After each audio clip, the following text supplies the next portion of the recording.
Drama की starting में female lead सियन हमें अपनी कहानी बता रही होती है। अभी कुछ दिनों पहले ही उसने जो नाम के एक स्ट्रेंजर से शादी किया। यह उनका एक फ्लैश मैरिज था। सियन जो के बारे में उसके नाम के अलावा कुछ भी नहीं जानती थी, ना उसका फैमिली बैकग्राउंड, ना ही वो क्या जॉब करता है, उसके फैमिली में कौन कौन है, नथिंग। बट उसे शादी करना ये मजबूरी थी। वो क्यों, वो हमें कुछ टाइम बाद पता चलने वाला है। जो यहाँ पर कमरे के बाहर आता है, उसके बॉडी पर वनीला बर्थ देख करके सियन थोड़ा ऑकवर्ड फील करने लगती है, क्योंकि ये कल रात उनकी प्यार की निशानी थी। फ्लैशबैक में सियन याद करती है जब शादी वाली रात जो यहाँ पर आता है, तो किस तरीके से वो दोनों यहाँ पर अपना हनीमून नाइट स्पेंड किए थे। हालांकि सियन बहुत ही ज़्यादा ऑकवर्ड थी, लेकिन जो उसे काम डाउन फील कराता है। और अब जो के बॉडी पर वो लव थे। सियन हिचकिचाती हुई आवाज़ में जो उसे कहती है, वो मेरी मॉम का ऑपरेशन। जो कहता है, डोंट वरी, खाना ख़त्म करते ही हम हॉस्पिटल चलेंगे तुम्हारी मॉम के ऑपरेशन के लिए। असल में सियन ने जो से शादी अपनी मॉम के लिए की थी। उसकी मॉम को ट्रीटमेंट के लिए उसे पैसे चाहिए थे। जो पैसे वाला था उसने कहा था कि वो उसकी मॉम का ट्रीटमेंट करवा देगा। इसी वजह से वो यहाँ पर उसका हेल्प करने के लिए तैयार था। फ्लैशबैक में सियन याद करती है उसकी मॉम के ट्रीटमेंट के लिए जब उसे पैसे चाहिए थे, तो उसके फादर ने उसे पैसे देने से मना कर दिए थे। उसके स्टेप मदर ने कहा था कि अब तुम्हारा डैड डाइवोर्स ले चुका है, तुम्हारी मॉम के वो हेल्प नहीं करेगा अनटिल तुम यहाँ पे मेरी कहे गए इंसान से शादी करो। तो वो 50 साल का इंसान था और सियन शादी करने से मना कर देती है। तब यहाँ पर जो उससे मिला था।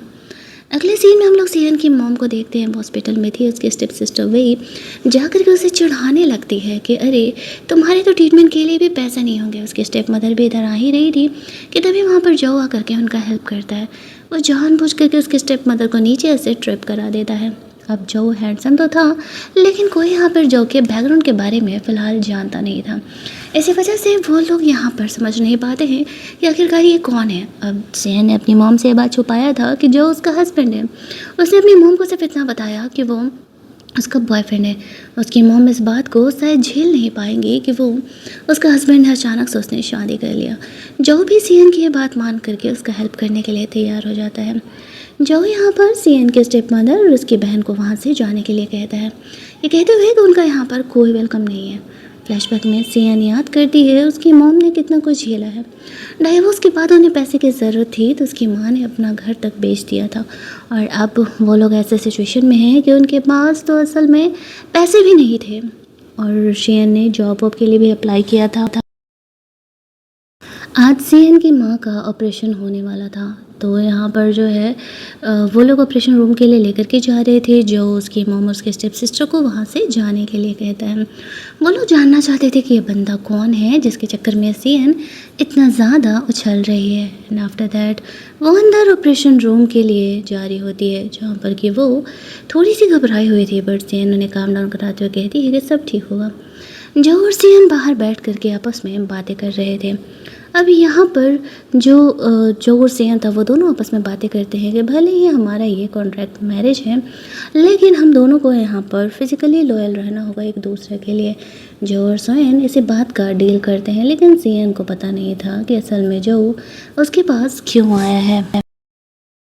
साथ ही में यहाँ पर सियन को गुड न्यूज़ भी मिलता है कि असल में उसे कंपनी में इंटरव्यू के लिए ऑप्शन मिला है। अब वो जो की ही कंपनी थी ये, बट सियन को पता नहीं था। वो बहुत ही खुश थी। डॉक्टर भी आकर के बताते हैं कि सियन की माँ की जान अब खतरे से बाहर है, लेकिन 24 आवर उन्हें आईसीयू में रखना पड़ेगा चेक करने के लिए। तो सियन और जो खुश हो जाते हैं कि चलो कम से कम उसकी मॉम की जान बच गई। जो सोचता है कि सियन को ये कंपनी इतनी ज़्यादा पसंद है और अगर उससे पता चला कि उसका हस्बैंड ही कंपनी का सीईओ है, तो वह कितना ज़्यादा खुश होगा। लेकिन वह फ़िलहाल सियन को अपनी आइडेंटिटी नहीं बताना चाह रहा था। आफ्टर दैट हम लोग देखते हैं कि जो को भी अपने फादर को ये बात जब पता चला था, उसके मॉम डैड भी अलग हो चुके थे, तो उसके डैड उस पर काफ़ी गुस्सा कर रहे थे। जो को किसी और के साथ वो जोड़ी भिड़ाना चाह रहे थे, लेकिन जो यहाँ पर साफ तौर से मना कर देता है, ये कहते हुए कि कोई चांस नहीं है, मैंने ऑलरेडी शादी कर ली है। इसके बाद हमें जो और सीएन के घर का सीन दिखाया जाता है, जहाँ पर कि जो आते ही सीधे सीएन के पास जाता है और उसके साथ रोमांस करना स्टार्ट कर देता है, जिसे देख करके सीएन थोड़ा सा ऑकवर्ड फील करने लगती है जो को लेकर के। लेकिन जो से कहता है ये हम पहले भी तो कर चुके हैं और हम दोनों लीगल हस्बैंड वाइफ हैं, तो इतना शर्माओगी तो भला कैसे चलेगा। ऐसे कहते हुए वो उसके साथ रोमांस करता है। अगली सुबह जब वो जगता है तो देखता है कि सीएन पहले ही जग गई है। उसे लगता है कि शायद कंपनी के इंटरव्यू के लिए वो रेडी हो रही है, लेकिन बाहर जाती है तो वो देखती है कि सीएन ने असल में उसके लिए नूडल्स बनाए हैं। और यहाँ पर जो का आज बर्थडे था तो इसी वजह से वो उसे लॉन्गटिविटी वाला नूडल्स देती है, जो कि चाइना में बर्थडे वाले दिन स्पेशली खाया जाता है। जो उसे थैंक्स बोलता है। सीएन कहती है अरे इसमें थैंक्स कहने की क्या बात है। आफ्टर दैट सीएन को इंटरव्यू के लिए जाना था तो जो उसे ऑल द बेस्ट बोलता है। उसे उस पर पूरा भरोसा था कि वो ज़रूर ही यहाँ पर अपना जॉब इंटरव्यू निकाल लेगी। सीएन रेडी हो करके इंटरव्यू देने के लिए जा रही थी। जो उसे कहता है मैं उस कंपनी के बॉस को जानता हूँ, उसे तुम शॉर्ट ड्रेस में बिल्कुल अच्छी नहीं लगोगी, तो नीचे से फुल वाला पहन करके जाने के लिए। अब यहाँ पर सीएन सोचती है ये उस ओनर को कैसे जानता है। अब जो सोच रहा था कि सीएन इतनी प्रिटी है और लोग उस पर लाइन मारेंगे, दैट्स वे उसने ऐसा कहा था। आफ्टर दैट हम लोग जो को देखते हैं जो कि ऑब्वियसली सीएन का हेल्प करने वाला था। यहाँ पर उसे बार बार उसके एक्स सीएन का फ़ोन आता है तो जो फ़ोन उठा करके उससे बात करता है और कहता है कि सीएन अब मेरी वाइफ है तो तुम मुझसे दूर रहो, लेकिन वो उससे मिलने के लिए बुलाता है और जो को एक गरीब इंसान समझ करके 5 मिलियन का ऑफ़र देता है और ये कहता है कि तुम 5 मिलियन लो और सीएन को छोड़ करके चले जाओ।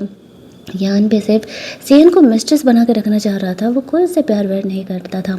और जब सीएन के साथ वो कांड हुआ तो वो जानबूझ करके उससे एंगेजमेंट तोड़ लिया और उसी का स्टेप सिस्टर वही के साथ एंगेज हो गया था। जो यान को बिना कुछ बोले वो 5 मिलियन रख लेता और यान को तो लगने लगा था कि जो उसके पैसे ले लिए हैं इट मीन्स कि वो सीएन के लाइफ से अलग हो जाएगा। जो बिना कुछ बोले वहाँ से चले जाता है। घर जाता है सीएन बाहर टेरेस पे थी, वो जाते ही सीएन को किस करने लगता है। अब सीएन को नहीं पता कि जो इतना ज़्यादा ऑब्सेस क्यों बिहेव कर रहा है, लेकिन हाँ वो उसके साथ अब खुश ज़रूर थी। जो भी उनका ये फ्लैश मैरिज टाइप थी चीज़ें, बट वो उसके साथ खुश रहा करती थी।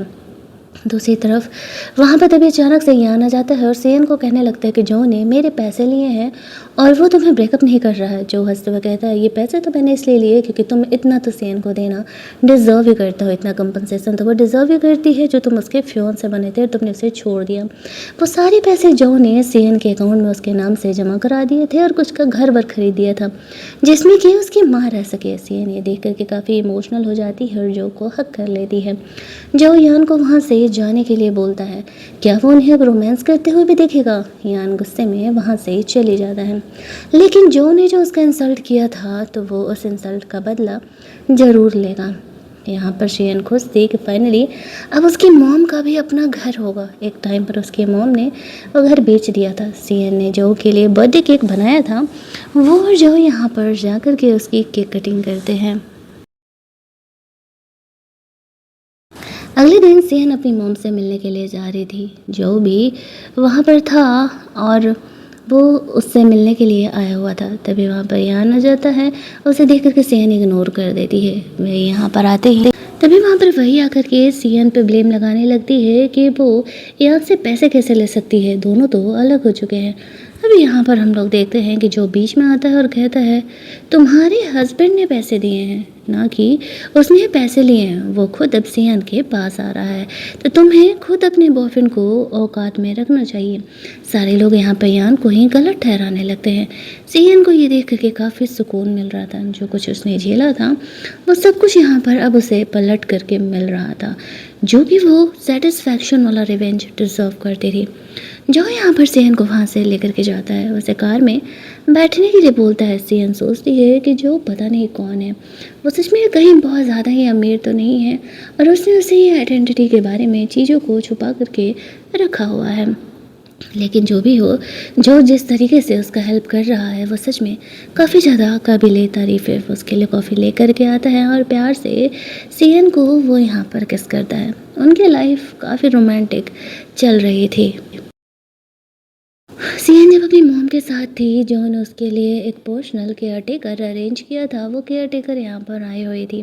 सियन ये देख के सोचने लगती है कि मतलब सच में जो ने जो कुछ कहा था वो उन बातों पर खरे उतर रहा है। आफ्टर दैट जो सियन को एक होटल में लेकर के जाता है।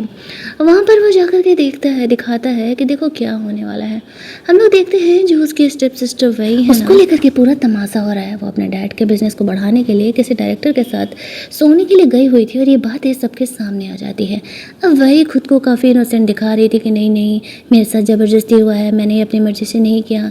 यान भी वहाँ पर था। अब जो से कहता है तो क्या अब अपनी इस फियांसे को तुम छोड़ोगे या नहीं, जैसे तुमने सीएन को छोड़ा था जब सीएम को असल में फ्रेम किया गया था और सीएन यहाँ पर इस तरीके से किसी और के साथ अपनी मर्ज़ी से सोई भी नहीं थी। अब यान वही को छोड़ने नहीं वाला था क्योंकि उसे वही से पैसे और पावर मिल रहे थे। सीएन जब ये देखती है तो उसकी शक्ल पर एक अजीब सा सेटिस्फैक्शन वाला लुक था, जो कि यहाँ पर ये दिखा रहा था कि उसने जो कुछ झेला है वो सब बदल के मिल रहा है। असल में उसके स्टेप मदर वही नहीं सीएन को फ्रेम किया था, जिस वजह से कि उसके फादर ने भी उससे रिश्ता उस दिन तोड़ लिया था और उसके फियांसे ने भी उससे वो रिश्ता तोड़ लिया था, ये कहते हुए कि तुम कितनी घटिया हो। और वही अब सारी चीज़ें यहाँ पर वही के साथ हो रही है। यान को इसीलिए जो ने ताना मारा था, तो क्या अब तुम वही से रिश्ता तोड़ोगे या नहीं। एंड आफ्टर दैट वो यहाँ से सीएन को अपने साथ लंच डेट पर लेकर के जाता है। दूसरी तरफ हम लोग जो के ऑफिस का सीन देखते हैं, जहाँ पर कि जो के कंपनी के दो लोग, एक ही ऑफिस गर्ल लिली और दूसरी ऑफिस गर्ल एक दूसरे में लड़ रही थी। लिली किसी और लड़के को प्रिस्क्राइब कर रही थी कि वो उसे ले ले, उसे सजेस्ट कर रही थी। और यहाँ पर इस ऑफिस गर्ल का कहना था कि वो सीएन को रखना चाहती है, वो काफ़ी टैलेंटेड है वाले हैं, उसके पास अच्छे कॉलेज की डिग्री नहीं है। अब ये सुनकर कि जो कहीं ना कहीं खुश हो रहा था और उसे सपोर्ट भी कर रहा था। सारे आपस में गॉसिप भी करने लगते हैं कि जो ने पहली बार किसी लड़की को इस तरीके से सपोर्ट किया है। मीटिंग खत्म होने के बाद ये अच्छी वाली गर्ल जो कि सीएन को सपोर्ट कर रही थी, वो जो से मिलने के लिए जाती है। कहती है कि अगर सच में उसने लिली की बात मानी या फिर लिली से शादी किया तो वो जॉब छोड़ देगी, क्योंकि लिली बिल्कुल भी उसके लायक नहीं है, वो कितनी घटिया थी। ये बात वो अच्छी वाली गर्ल जानती थी। जो उसे कहता है तुम्हें फिक्र करने की ज़रूरत नहीं हो, नहीं जॉब छोड़ने की, मैंने लिली से शादी नहीं की है। तो वो खुश हो जाती है और कहती है तुमने वैसे भी बहुत एहसान चुका लिया लिली का। जब तुम्हारी मोम का डाइवोर्स हुआ था तभी लिली और उसकी फैमिली उसकी पड़ोसी बनी थी। जानबूझ करके वो लोगों ने जो और उसकी मोम का काफ़ी ख्याल रखा था। लिली जो से शादी करना चाहती थी इसी वजह से, लेकिन जॉन उसे पहले ही चीज़ें क्लियर कर दिया था, ना तो उसे पसंद करता है और ना ही उसे फ्यूचर में पसंद करेगा। उस अच्छी वाली गर्ल के जाने के बाद यहाँ पर जो को सीएन का कॉल आता है, वो उसका हाल चाल लेने के लिए उसका कॉल की थी। अगले सीन में जो अपने एक फ्रेंड से मिलने के लिए जाता है, उसने सीएन के लिए कुछ ज्वेलरी अरेंज कराया था और वो ज्वेलरी वो उसे गिफ्ट करना चाहता है। उसका फ्रेंड से कहता है तुमने अपनी वाइफ को अब तक अपनी आइडेंटिटी क्यों नहीं बताई। जो उसे कहता है क्योंकि मैं उसके कंपेयर में बहुत ज़्यादा ही अमीर हूँ फाइनेंशली, और अगर उसे ये बात पता चलेगा तो मेरे अराउंड काफ़ी ऑकवर्ड फील करेगी, लेकिन एक सही वक्त आने पर मैं उसे अपनी आइडेंटिटी के बारे में ज़रूर बता दूँगा। उसका दोस्त उसे कहता है तुम्हारी मॉम ने ये रिंग डिज़ाइन किया है ना, लेकिन इतना छोटा डायमंड क्यों लगाया। इस बात पर जो उसे समझाता है क्योंकि मेरी वाइफ को फ्लैसी ज्वेलरीज पसंद नहीं है, उसके सामने मैं गरीब हूँ तो इट्स ऑब्वियस कि मुझे छोटा मोटा ही चीज़ें यूज़ करना पड़ेगा, बस इसीलिए मैंने यहाँ पे उसे ये थोड़ी सा छोटा वाला डायमंड दिया है। सीएन जब घर जाती है तो देखती है कि जो यहाँ पर पहले से ही खाना बना रहा है। उसे चीज़ें काफ़ी ऑकवर्ड फील कराती हैं और वो उसे कहने लगता है कि तुम्हें ऑकवर्ड फील करने की कोई ज़रूरत नहीं है, ऐसा कहीं नहीं लिखा हुआ है कि लड़कियाँ ही खाना बनाएंगी, और अगर मैं खाना बना रहा हूँ तो अपनी मर्ज़ी से बना रहा हूँ, मुझे अच्छा लगता है तुम्हें सर्व करना। सीएन इस बात से काफ़ी खुश हो जाती है। जो इतने करीब था कि वो खुद को रोक नहीं पाती है, लेकिन वो उसे उसके चेक्स पर किस करने के लिए आगे बढ़ती है, तभी जो आगे बढ़ के उसके लिप्स पे किस कर लेता है। साथ ही में उसे वो प्यारा सा वो रिंग भी गिफ्ट करता है जो कि सीएन को बहुत ही पसंद आता है। इतना ही नहीं, वो उसे कहता है अब हम दोनों शादीशुदा कपल हैं, ये चेक्स पर किस तो छोटे बच्चे किया करते हैं, हम तो एडल्ट हैं ना। सीएन यहाँ पर शर्माने लगती है। वो कहती है सॉरी, मैंने इस चीज़ को सोचा नहीं था, मैं तुम्हारे लिए वेडिंग रिंग खरीदी नहीं है, बट डोंट वरी, मैं कल तुम्हारे लिए एक अच्छा सा वेडिंग रिंग ज़रूर खरीद लूँगी। थोड़ी देर बाद जो को पता चलता है कि सीएन ने उसकी कंपनी का प्रपोज़ल रिजेक्ट कर दिया। वो ये सोचता है कि सीएन ने उसे ये बात क्यों नहीं बताई और आखिरकार उसने ये प्रपोज़ल क्यों ही रिजेक्ट किया होगा। सीएन यहाँ पर फ्रेशन अप होकर के आती है, जो उससे पूछने के लिए जाता है और जेलस होकर के सीएन को किस करने लगता है। सीएन को नहीं पता था कि जो इस तरीके से रिएक्ट क्यों कर रहा है। वो यहाँ पर कहती है जो भी बात है सीधे तरीके से बोलो, इस तरीके से अगर रिएक्ट करोगे तो फिर कैसे चलेगा। यहाँ पर जो उसे कहता है कि तुम्हें मुझे बताना चाहिए ना, क्या तुम मुझे सच में अपना हस्बैंड नहीं मानती, तुमने ये जॉब क्यों छोड़ दिया। सीएन कहती है क्योंकि मुझे लगता है कि वहाँ कुछ तो गड़बड़ है और मुझे किसी और से कम्पीट करना पड़ेगा और मैं ये नहीं चाहती, मेरा कॉलेज बहुत अच्छा नहीं था, इसी वजह से लोग मुझे जज करते हैं और मैं एक हैप्पी वर्क एनवायरनमेंट चाहती थी। जो कहता है लेकिन तुम तो बहुत टैलेंटेड हो ना, और जब तुम इतनी टैलेंटेड हो तो फिर तुम्हें ज़्यादा सोचने की क्या ज़रूरत है, चाहे तुम्हें किसी से भी कम्पीट करना पड़े, जीतोगी तो तुम ही। तो उसी तरफ हम लोग देखते हैं सीएन जो कि इस हरकत से गुस्सा आ जाती है और उसे कमरे से बाहर निकाल देती है, उसे गेस्ट रूम में सोने जाने के लिए बोलती है। थोड़ी देर बाद यहाँ पर सीएन को जियो की कंपनी से उससे अच्छी वाली ऑफिस गर्ल का कॉल आता है। वो यहाँ पर सीएन को समझाती है कि उसे ओवर थिंक करने की ज़रूरत नहीं है, सारी कंपनीज में होता है और सीएन का वर्क उसे काफ़ी ज़्यादा पसंद आया था और वो कल से जॉब पर आ सकती है। सीएन ये बात सुन करके काफ़ी मोटिवेट हो जाती है कि सच में वो टैलेंटेड है। रूम से बाहर निकलती है, जो को हक कर लेती है और कहती है आई एम सॉरी ऐसे बिहेव करने के लिए, मुझे कंपनी की तरफ से कॉल आया और उन लोगों ने मुझे कंपनी के जॉब पर बुलाया है। जो उसे कहता है मैंने तो तुम्हें पहले ही कहा था, मुझे तुम पर पूरा भरोसा और प्लीज़ मुझे अगली बार से अलग सोने के लिए मत बोलना, मुझे तुम्हारे बिना अब नींद नहीं आता है। सीएन सोचने लगती है कि जो उसके रिलेशनशिप को इस तरीके से सीरियसली ले रहा है, लेकिन उन दोनों का तो सिर्फ कन्वीनियंट वाला मैरिज था ना। नेक्स्ट डे सीएन मार्केट जाती है जहाँ पर कि वो जो के लिए वेडिंग रिंग बाय करने वाली थी। अब यहाँ पर वो रिंग बाय करके निकल ही रही थी कि तभी वहाँ पर लिली अपनी सेक्रेटरी के साथ आती है। वो सीएन को देखते ही पहचान जाती है, तो वही गल है जिसकी वजह से उसके और जो के बीच छोटी सी बहस हुई थी। अब उसकी सेक्रेटरी को वो भेजती है उसके इंसल्ट करने के लिए ताकि वो जॉब छोड़ दे। उसकी सेक्रेटरी जाकर के यहाँ पर सीएन का इंसल्ट कर ही रही थी कि वो इतने सस्ते कपड़े पहन के, इतनी सस्ती ज्वेलरी पहन करके खुद को किसी को बहुत बड़ा ही सपोर्ट लेकर के कंपनी में आने का कोशिश कर रही है। इस बात पर सीएन लिली को देख करके समझ जाती है कि लिली ने उसे भेजा है। वो भी उसकी सेक्रेटरी का मजाक उड़ाते हुए कहती है अच्छा तो तुम्हारा खुद का कितना वर्थ है, खुद को देखा है तुमने जो मुझसे कंपेयर करने के लिए आ रही हो। उसकी सेक्रेटरी वहाँ से मुँह बना करके चुपचाप चली जाती है।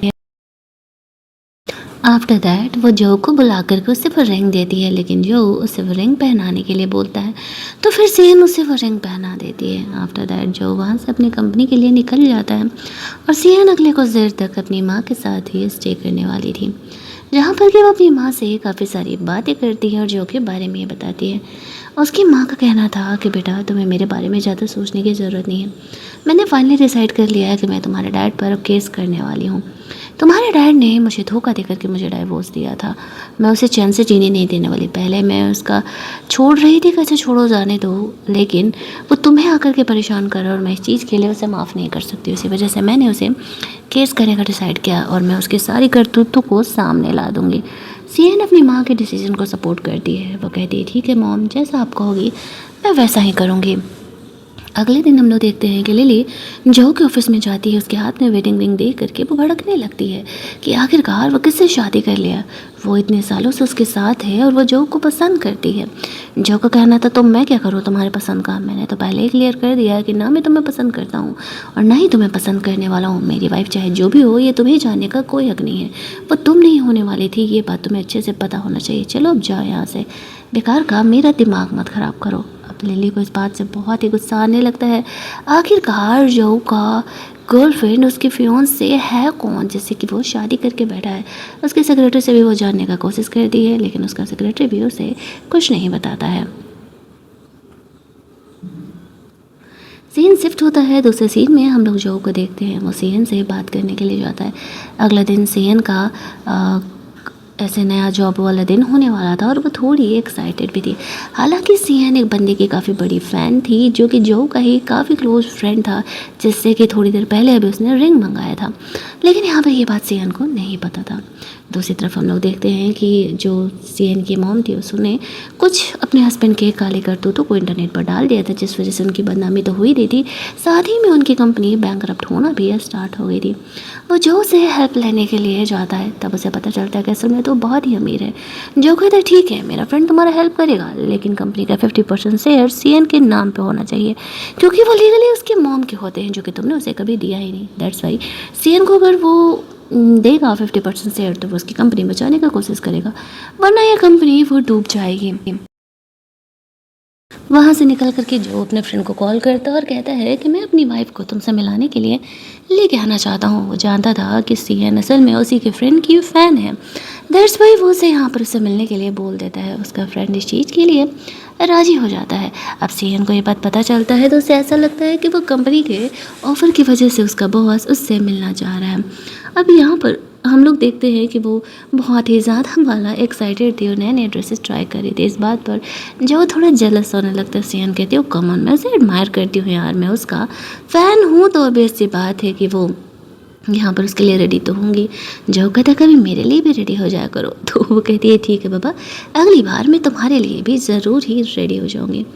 आफ्टर दैट हम लोग देखते हैं कि वो उसके लिए एक ड्रेस सेलेक्ट करता है और वो दोनों उसके फ्रेंड से मिलने के लिए जाते हैं। और जब वो दोनों उसके फ्रेंड से मिलने के लिए जाते हैं तो सीएन काफ़ी एक्साइटेड थी। उसके फ्रेंड यहाँ पर उसके साथ फ़ोटो क्लिक करने के लिए बोलता है तो बीच में जो आ जाता है। ये कहते हुए मेरी फ़ोटो भी कोई सीएन के साथ नहीं है और मुझे भी सीएन के साथ पिक्चर क्लिक कराना है। वो दोनों यहाँ पर काफ़ी लवी डबी होकर के पिक्चर्स क्लिक करते हैं। ऑकवर्ड फील करते हुए सीएन वॉशरूम के लिए कुछ देर के लिए चली जाती है। उसका फ्रेंड से छेड़ते हुए कहता है मतलब कि तुम सच में सीएन के लिए सीरियस हो। इस बात पर जो उसे कहता है तो तुम्हें ऐसा क्यों लगा कि मैं मजाक कर रहा हूँ, मैं सच में उसे काफ़ी पसंद करता हूँ और मैं उससे कभी अलग नहीं होने वाला हूँ। आफ्टर दैट जो उसका फ्रेंड था वो सीएन की कंपनी में काम करने के लिए तैयार हो जाता है। वह जानता था कि जो अपनी आइडेंटिटी छुपा रहा है, फिर भी यहाँ पर वो उसको सपोर्ट करता है। आफ्टर दैट सीएन के जाने के बाद जो और सीएन दोनों आपस में बातें कर रहे थे। वो कहता है लेकिन अगर फ्यूचर में सीएन को ये पता चला कि तुमने अपनी आइडेंटिटी छुपाई है तो वो गुस्सा भी हो सकती है। जो उसे कहता हाँ मुझे डर भी इसी बात का है, लेकिन मैं उसे खोना नहीं चाहता, कैसे भी करके मैं बस उसे ये बातें आने वाले दिनों में बता दूँगा। आफ्टर दैट वो दोनों घर लौटते हैं। जो यहाँ पर सीएन के मुंह से जब अपने दोस्त की बड़ाई सुन रहा था तो उसे काफ़ी जेलसी फील हो रहा था। वो यहाँ पर उसे इस तरीके से किस करते हुए कहता है अब मैं ना दूसरे लड़कों की बड़ाई नहीं सुन सकता तुम्हारे मुंह से, तो तुम बस भी करो। सीएन उसे कहती है अरे बाबा मैं तो बस उसे एडमायर करती हूँ, मैं कोई उसे फिज़िकल वाला पसंद नहीं करती हूँ, तो तुम्हें ज़्यादा ओवरथिंक करने की ज़रूरत नहीं है। आफ्टर दैट हम लोग यहाँ पर देखते हैं कि अगले दिन सीएन को कॉल आता है कि जो के ग्रैंडफादर उससे मिलना चाहते हैं। वो जो उसे पूछ करके ग्रैंडफादर से मिलने के लिए चली जाती है। वो देखती है कि उसके ग्रैंडफादर काफ़ी अमीर हैं और उसके ग्रैंडफादर यहाँ पर सीएन को जज कर रहे थे। कुछ देर इधर उधर की बातें करने के बाद उसे कहते हैं मुझे नहीं लगता है कि जो तुमसे प्यार करता है उसने तो अपने बारे में तुम्हें कुछ भी नहीं बताया। सीएन उसे कहती है हाँ ग्रैंडफादर हम दोनों एक दूसरे से प्यार नहीं करते क्योंकि वो हमारा फ्लैश मैरिज था, तो प्यार का तो कोई चांस ही नहीं है यहाँ पर। आफ्टर दैट हम लोग देखते हैं कि वो सीएन को पैसे भी ऑफ़र करते हैं, लेकिन सीएन ये कह के मना कर देती है कि ये पॉसिबल नहीं है कि मैं उससे अलग हो जाऊँ, क्योंकि असल में जब शादी यहाँ पर जॉन इनिशिएट किया है तो अलग भी उसी के कहने पर मुझसे होगी। तो अगर चाहते हैं कि वो उसे डाइवोर्स दे दे तो जो आकर के उसे पर्सनली बोलेगा तो फिर वो उससे अलग होने के लिए तैयार है। तभी वहाँ पर जो आ जाता है और उसे कहने लगता है कि चाहे जो भी हो जाए मैं सीएन से अलग नहीं होने वाला हूँ। ग्रैंडफादर तो साफ देख रहे थे कि वो सीएन से कितना ज़्यादा वाला अट्रैक्टेड है। यहाँ पर खाना वाना खाने के बाद जो अपने ग्रैंडफादर से बात कर रहा था, उसके ग्रैंडफादर उसे कहते हैं लेकिन तुमने तो उसे इतनी सारी चीज़ें छुपा करके रखी हैं और तुम कहते हो कि तुम उसे लेकर के सीरियस भी हो।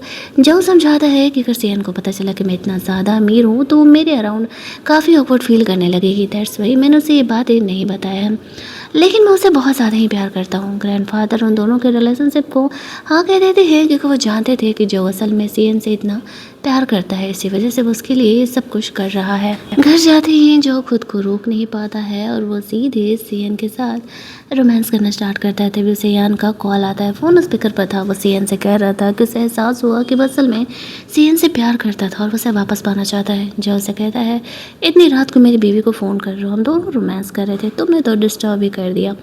अब यहाँ पर यान का वो फ़ोन कट कर देता है और वो दोनों रोमांस करना यहाँ पर स्टार्ट करते हैं। अगली सुबह जो को अगले 10 दिनों के लिए बिजनेस ट्रिप पर जाना था, जहाँ पर कि वह सियन को कहता है कि मैंने एक फ़ीमेल लॉयर तुम्हारे लिए अरेंज कर दी है जो कि तुम्हारी मॉम का केस हैंडल करेगी। सियन बहुत ही खुश हो जाती है और कहती है तुम कितने कंसिडरेट हो।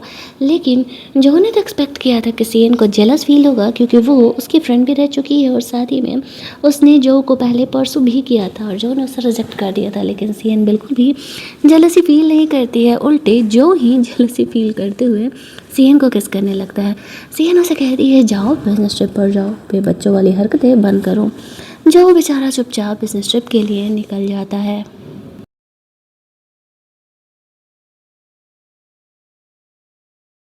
जो बिजनेस ट्रिप के लिए पहुंच गया था, वो सियन से वीडियो कॉल पर बात कर रहा था। वो तो वहां पर पहुंचते ही सियन को मिस करने लगा था। सियन अपने ऑफिस का डे 1 भी शुरू करने वाली थी। अगले सीन में सियन अपने मॉम के साथ उनके नए घर में जाती है। उसकी मॉम भी काफ़ी इमोशनल थी। अपना घर बेचने के बाद फाइनली उन्हें अपना घर यहाँ पर मिल रहा था। वो कहती है तुम्हारा बॉयफ्रेंड सच में बहुत ही ज़्यादा अच्छा है, जो कि वो इतना ज़्यादा कंसिडरेट है, लेकिन तुम्हें थोड़ा संभाल के रहना चाहिए। सियन कंपनी जाती है तो यहाँ पर जो लड़का उसके साथ कंपटीटर था, वो उसे काफ़ी जेलस फील कर रहा था और सियन को कंपनी से जल्दी ही निकालने का प्लान कर रहा था। सियन अपना काम वाम ख़त्म करती है, तभी उसे जो का फ़ोन आता है। जो यहाँ पर सियन से पूछ रहा था कि उसका काम कैसा चल रहा है। सियन उसे कहती है सब कुछ ठीक है। लेकिन जैसे ही लिली सियन के हाथ में वो रिंग देखती है जो कि जो की मॉम ने डिज़ाइन किया था, तो वो काफ़ी भड़कने लगती है और सोचने लगती है वो सेम रिंग यहाँ पर सियन के पास क्या कर रहा है। तब तक उसे नहीं पता था कि जो की जो वाइफ है असल में वो सियन ही है। वो इस बात से काफ़ी गुस्सा आने लगती है। सियन उसे कहती है ये मेरे हस्बैंड ने मुझे दिया था, जो कि मुझसे बहुत ही प्यार करता है। अब यहाँ पर हम लोग देखते हैं कि लिली को सियन को सॉरी बोलते हुए वहाँ से जाना पड़ता है, क्योंकि बीच में जो का सेक्रेटरी जो आ गया था चीज़ों को संभालने के लिए। दूसरी तरफ हम लोग देखते हैं उस लड़के का काम बिल्कुल भी सही नहीं था और असल में सियन का ही काम सही चल रहा था। तो सारे लोग धीरे धीरे सियन को सपोर्ट करने लगे थे। लेकिन वो लड़का सियन को इंसल्ट करते हुए कहता है कि उसका ज़रूरी कंपनी के बॉस के साथ अफेयर चल रहा है। सियन उस पर भड़कते हुए कहती है कि वो शादीशुदा है और वो अपने हस्बैंड से बहुत प्यार करती है। उसका हस्बैंड परफेक्ट एग्जाम्पल है कि एक इंसान को कैसा होना चाहिए। ये कह के वो अपने घर चली जाती है, जहाँ पर कि जो उसे कॉल करता है तो वो नोटिस करता है कि सियन थोड़ी उखड़ी सी है। लेकिन यहाँ पर फाइनली सियन जो कुछ भी ये कर रही थी वो उसे नहीं बताती है कि जो कुछ भी उसने झेला है। यहाँ पर फ़ोन रखते ही जो कंपनी में पता करवाता है, उसे पता चलता है कि उस लड़की के साथ सियन की बहस हुई थी, तो वो उसे जॉब से निकलवा देता है। 2 रीजन से, पहला कि उसने सियन को इंसल्ट किया था और दूसरा कि हो सकता है कि वो कंपटीटर कंपनी से मिला हुआ हो, क्योंकि पहले वो उसी कंपनी में काम किया करता था और फिर जॉब छोड़ करके यहाँ आ रहा था। और फिर उसे ऐसा लगता है कि सियन कहीं बहुत ज़्यादा ही सैड ना हो, इसी वजह से वो यहाँ पर सियन से मिलने के लिए अपना काम जल्दी जल्दी फिनिश करके 2 दिन पहले ही निकल जाता है। जब वो घर पहुँचता है तो उसे देखते ही सियन बहुत ही खुश हो जाती है। कहती है अरे तुम 2 दिन पहले ही आ गई, मैं तो तुम्हें मिस कर रही थी। जो उसे पूछती है कि तुम्हें भूख लगी होगी ना, कुछ खाओगे? जो उसे कहता हाँ गेस करो मुझे क्या खाना है। ये कहते हुए वो सियन को किस करने लगता है। वो दोनों यहाँ पर रोमांस करते हैं। अब उसे पता नहीं था कि आखिरकार वो यहाँ क्यों आया है। सारे सिचुएशन को वो समझता है। जो उसे कहता है ऑफिस में अगर कोई भी प्रॉब्लम हो तो वैसे बता सकती है। उसने कहा है ना कि वो कंपनी के बॉस को जानता है। जो की बातों को सुन करके सियन को थोड़ा रिलैक्स होता है और वो उसे ओके कह देती है। लेकिन अगले दिन उन्हें पता चलता है कि असल में उस लड़के को जॉब से निकाल दिया गया है। वो जो के सेक्रेटरी से कह रहा था आखिरकार कंपनी के बॉस ने उसे क्यों निकाला, तो उसे कहता है तुमने एक अच्छी लड़की का इंसल्ट किया था, वो शादीशुदा थी और तुमने उसका फिर कंपनी के बॉस के साथ जोड़ा था, इसी वजह से दोबारा जाकर के ऐसा कभी मत करना। वो लड़का ये सोचने लगता है सीएन का हस्बैंड क्या इतना ज़्यादा स्ट्रांग है। जब वो अपना सामान पैक करके वहाँ से जा रहा था तब वो सीएन से माफ़ी मांगता है, कहता है मुझसे गलती हो गई, मुझे माफ़ कर दो, मुझे ऐसा नहीं करना चाहिए था तुम्हारे साथ। प्लीज़ मेरे लिए जॉब बहुत ही इंपॉर्टेंट है, तुम अपने हस्बैंड से कहो ना कि वो मुझे अपना जॉब वापस दिला दे। तो शाम में जब ऑफिस से जो सीएन को लेने के लिए आता है तब सीएन को उस लड़के पर काफ़ी तरस आ रहा था। तो वो जो से कहती है देखो उस लड़के की जॉब वापस दिला दो, उसने मुझसे प्रॉमिस किया है कि वो मुझे दोबारा कभी पंगे नहीं लेगा। जो कहते हैं ठीक है अब तुम इतना रिक्वेस्ट कर रही हो तो मैं उस बारे में सोचूंगा, लेकिन अगर उसने तुम्हें परेशान किया तो तुम्हें मुझे सबसे पहले बताना होगा। जो उसे कहती है हाँ हाँ क्यों नहीं, तुम मेरे हस्बैंड हो, अगर मैं तुम्हें ये बातें नहीं बताऊंगी तो कैसे चलेगा। तब जाकर के जो को थोड़ा रिलैक्स फील होता है कि सीएन उसके बारे में अब तो सोच रही है। दूसरे सीन में हम लोग देखते हैं कि जो अपने दोस्त से बात कर रहा था, उसका दोस्त उसे सजेस्ट करता है कि अब काफ़ी टाइम हो गया है और जो को सीएन को इस बारे में बता देना चाहिए। अगले सीन में जो और सीएन दोनों सीएन की मोम से मिलने के लिए जाते हैं। सीएन थोड़ी सी नर्वस थी, वो जो को लीगली उसका बॉयफ्रेंड बना करके उससे मिलने के लिए लेकर के जा रही है, लेकिन सीएन की मोम बहुत ज़्यादा ही खुश हो जाती है और वो जो को कहने लगती है कि मेरी बेटी को चूज़ करने के लिए शुक्रिया। उन्हें अब तक ये नहीं पता था कि असल में जो और सीएन की शादी हो चुकी है। वहीं दूसरी तरफ हम लोग देखते हैं कि जो लिली होती है वो जा कर के जो की मॉम को कंप्लेन कर रही थी, लेकिन जो की मॉम जो के डिसीजन को यहाँ पर सपोर्ट करते हुए कहती है कि ये मेरे बेटे का डिसीजन है, चाहे उससे जिससे भी शादी करना हो। अब यहाँ पर जब ये बात लिली को पता चलता है कि उसकी माँ भी उसे सपोर्ट करी तो वो गुस्से में उसे मारने का कोशिश करती है। उसकी माँ अपने बचाव में गन निकाल लेती है। थैंकफुली एक केयर टेकर वहाँ पर थी जो कि सिचुएशन को संभालती है। इस सिचुएशन को देख करके जो कि चीज़ें आउट ऑफ कंट्रोल हो गई थी, गुस्से में यहाँ से लिली चली जाती है। रात में जो को इस बारे में पता चलता है कि उसकी मॉम पर इस तरीके से लिली ने अटैक किया था, वो बहुत ही ज़्यादा इस बात को लेकर के परेशान हो जाता है। तभी सीएन जो को कहती है जाओ जा कर के अपनी मॉम से मिल लो, आई नो तुम बहुत ज़्यादा इस बात को लेके टेंशन में हो गए। जाओ अपनी मॉम से मिलने के लिए हॉस्पिटल में जाता है। लिली के मॉम डैड जो उसे माफ़ी मांगने के लिए आते हैं, लेकिन वो उसे माफ़ नहीं करने वाला था। वो साफ तौर से कह देता है बस बहुत हो गया, और उनकी कंपनी को बैंकरप्ट करने का ऑर्डर वो दे चुका था। लिली की एक गलती उस पर कितनी भारी पड़ने वाली थी उसने तो कभी सोचा भी नहीं होगा। उसके मॉम डैड भी जो से बात करके समझ ही जाते हैं कि इस बार लिली ने लिमिट क्रॉस कर दिया है और वो उसे माफ़ नहीं करने वाला है। दूसरे सीन में हम लोग देखते हैं कि लिली इन चीज़ का गुस्सा बहुत ज़्यादा ही निकाल रही थी, लेकिन क्या ही फ़ायदा था। जो को अपनी मोम का बहुत ही फिक्र हो रहा था कि उसकी मोम को जल्दी से होश आ जाए। इधर जो सीएन की मोम थी वो सीएन को समझाती है कि उसे जो की मोम से ऐसे सिचुएशन में मिलने के लिए जाना चाहिए, भले ही वो उसका बॉयफ्रेंड हो। तब जाकर के उसे एहसास होता है कि उसकी मॉम सही कह रही है, उसे उससे मिलने तो जाना चाहिए। अपनी मॉम की बात मान करके सीएन तो रन थी जो उसे मिलने के लिए सीधे उसके शहर पहुंच जाती है। जब वो वहां पर जाती है तो सीएन अपनी मॉम से कहता है मॉम मेरी वाइफ मुझसे मिलने के लिए आई है। उसकी मॉम सीएन को घर लेकर के आने के लिए कहती है। जब वो सीएन से मिलती हैं तो वो बहुत ही ज़्यादा खुश थी और उसकी काफ़ी ज़्यादा बड़ाई कर रही होती है। वो उन दोनों को साथ में देख करके बहुत ही हैप्पी फील कर रही थी, और सीएन ने कभी एक्सपेक्ट नहीं किया था कि जो की मॉम इतने अच्छे तरीके से उससे बिहेव करने वाली है। आफ्टर दैट हम लोग देखते हैं कि जो और सीएन की लाइफ बहुत ही सही चल रही थी। कहानी के एंडिंग में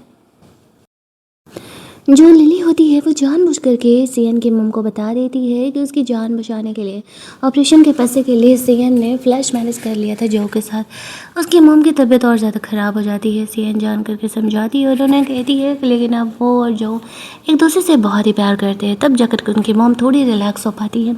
लिली की इन हरकतों की वजह से जो उन्हें पनिशमेंट देने वाला था, इस तरीके से वो अपने ग्रैंडफादर को सारी बातें बताता है और गुस्सा होकर के ग्रैंडफादर जो के फादर को कंपनी के सीईओ के पोजीशन से हटा करके जो को पोजीशन दे देते हैं। जिस बात पर उसके फादर बहुत ही भड़क रहे थे, तो इस बात पर उसके ग्रैंडफादर का कहना था एक तो तुमने जो के मोम से डाइवोर्स लिया, उसे धोखा देकर के ऊपर से तुम किस हक से यहाँ पर आ रहे हो। मैं एक चीटर का बाप होना कभी पसंद नहीं करूँगा। मैं तुम्हें अपने जायदाद से बेदखल करता हूँ। अब कहानी एंडिंग हो रही थी क्योंकि सब कुछ सही जा रहा था। यहाँ पर हम लोग देखते हैं कि जो सीएन को बताता है 3 साल पहले सीएन गलती से जिस लड़के के साथ नाइट स्पेंड की थी वो असल में जो ही था। अगले 3 सालों तक उसने सियन को फॉलो किया था और उसे हिम्मत ही नहीं हो रही थी उसके सामने जाने की। अंटिल एक दिन वो सियन को ऐसे सिचुएशन में देखता है तो उसे जाकर के सीधे शादी के लिए ऑफर करता है। वो दोनों यहाँ पर हैप्पीली एवर आफ्टर रहने लगते हैं और हमारी कहानी यहीं पर एंड कर दी जाती है। तब तक सियन को पता चल चुका था कि जो कितना ज़्यादा अमीर है। हालांकि वह थोड़ा सा इस बात पर गुस्सा ज़रूर करती है लेकिन फिर तुरंत ही मान भी जाती है और हमारी कहानी यहीं पर हैप्पी एंडिंग के साथ एंड कर दी जाती है। अगर आपको ये कहानी अच्छी लगी होगी वीडियो को लाइक और शेयर करना मत भूलना। चैनल को सब्सक्राइब कर लेना ताकि नए वीडियोज़ के नोटिफिकेशन आपसे मिस ना हो। चलिए जल्दी से मिल लेते हैं हम लोग एक और नई कहानी के हिंदी एक्सप्लेनेशन में।